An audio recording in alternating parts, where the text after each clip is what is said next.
শোনো শোনো শোনো সবে শোনো দিয়া মন, আজ আমি রেঁধেছি বাসন্তী পায়েস করিয়া যতন।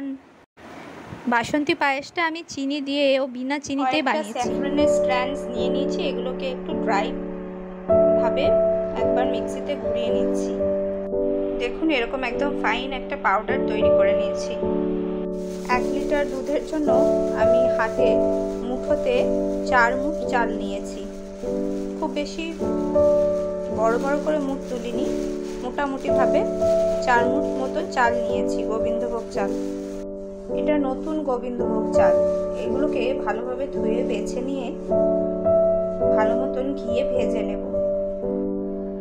2 টেবিল স্পুন মতন ভর্তি ভর্তি ঘি নিয়ে নিয়েছি, বাড়িতে বানানো ঘি। এবারে গোবিন্দভোগ চালটা আমি দিয়ে দিচ্ছি। চালটা দেওয়ার পরে ঘিয়েতে খুব ভালো করে ভেজে নিব।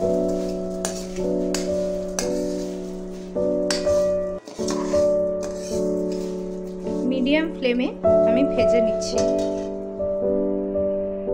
3 মিনিট মতন আমি চালটাকে বেশ ভালোভাবে ভাজা করে নিয়েছি। এবার আমি কাজু আর কিশমিশগুলো দিয়ে নিচ্ছি।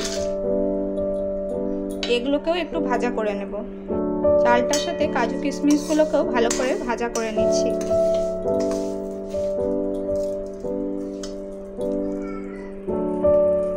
কাজু আর কিশমিশগুলো মোটামুটি ভালোভাবে ভাজা হয়ে গিয়েছে।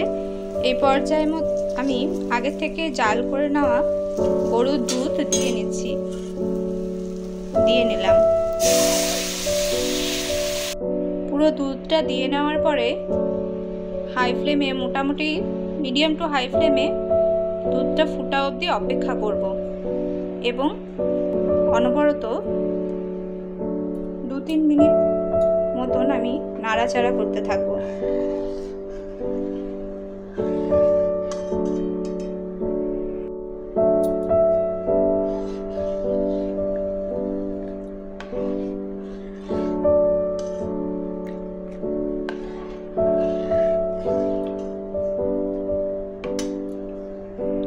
মিনিট অন্তর অন্তরই আমি এটাকে নাড়িয়ে নিচ্ছি। দুধটায় দেখুন ফুট ওঠা শুরু হয়েছে। গ্যাসের আঁচ মিডিয়ামে রেখে দুধটাকে আরো ভালোভাবে ফুটিয়ে নেব এবং ততক্ষণ মতন ফোটাবো যতক্ষণ না এটা পায়েসের চালটা সেদ্ধ হয়ে যায়।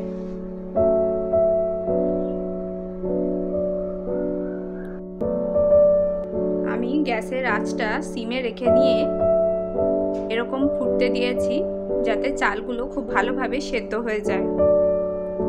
পায়েসের এই দুধের থেকেই আমি 1 চামচ মতন দুধ নিয়ে এই বাটিটায় দিয়ে নিচ্ছি।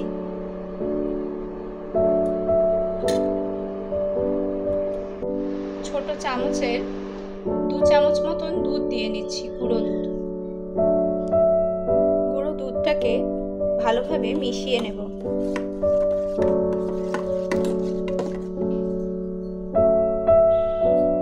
এই প্রসেসটা অবশ্যই ফলো করবেন। গুঁড়ো দুধের তৈরি যে মিশ্রণটা সেটাও আমি দিয়ে নিচ্ছি। গুঁড়ো দুধের মিশ্রণটা দেওয়ার পরে আবার খুব ভালোভাবে নাড়িয়ে নেব।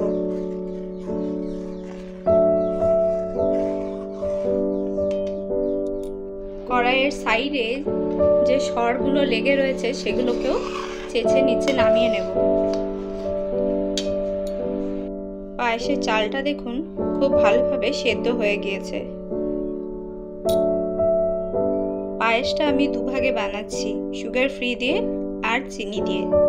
আমন্ড, স্যাফরন আর এলাচের যে গুঁড়োটা বানিয়ে নিয়েছিলাম সেটা দিয়ে নেব। দিয়ে নিলাম। গুঁড়োটা দিয়ে নেওয়ার পরে ভালোভাবে মিশিয়ে নেব। ভালো করে মিশানো হয়ে গেলে পরে সুগার ফ্রির জন্য আবার উঠিয়ে রাখবো। দেখুন খুব ভালোভাবে ফুটে গিয়েছে। এইবারে আমি সুগার ফ্রির জন্য উঠিয়ে নিচ্ছি। সবটাকে খুব সুন্দর করে নাড়িয়ে নিয়ে সুগার ফ্রির জন্য উঠিয়ে নিচ্ছি। সুগার ফ্রির সাথে যে স্পুনটা আসে সেই স্পুনটার অনুযায়ী 4 চামচ মতন আমি দিয়েছি। দিয়ে নেওয়ার পর ভালোভাবে মিশিয়ে নেব। দিয়ে আবার এটাকে একবার ফুটিয়ে নেব। ছোট বাটির 1 বাটি মতন আমি চিনি দিয়ে নিচ্ছি।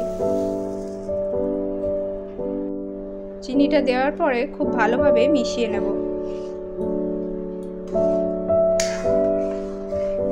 চালটা খুব ভালোভাবে সেদ্ধ হলে তারপরে কিন্তু চিনি মেশাবেন। সুগার ফ্রি এরটাও দেখুন একদম সুন্দরভাবে ফুটে গিয়েছে। আমি নামিয়ে রাখছি। কেসরটা কি সুন্দর রং ছেড়েছে দেখুন।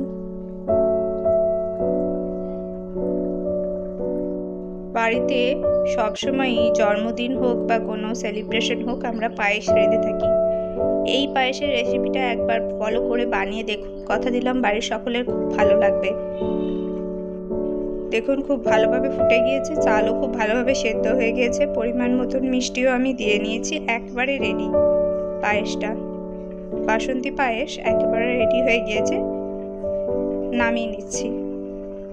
বাসন্তী পায়েসের রেসিপিটি ভালো লাগলে সবার সাথে একটু শেয়ার করে নেওয়ার অনুরোধ রইল।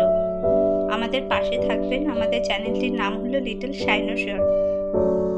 আপনাদের সাথে অনেক পথ চলতে চাই, তাই আপনাদের সাহায্য, উৎসাহ, প্রেরণা আমাদের জীবনে অনেক ফলদায়ী হবে।